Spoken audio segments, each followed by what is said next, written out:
اللقاء، شغف اللقاء. نحن ندعو للإمام حتى يعجل الله سبحانه وتعالى بفرجه، لا ننتظره ليحمل إلينا بيده الهدايا والعطايا، لأن الكثير من يدعو الإمام أن يعجل بفرجه لأنه لديه مشكلة مالية، مشكلة عاطفية، مشكلة اجتماعية. هذه الأنواع من الأدعية لا تؤذي الإمام ولا تضر الإمام ولا تمنع الإمام من حبه لنا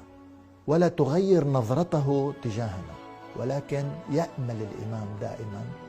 أن نتصل به لأجله، نستشعر وحدته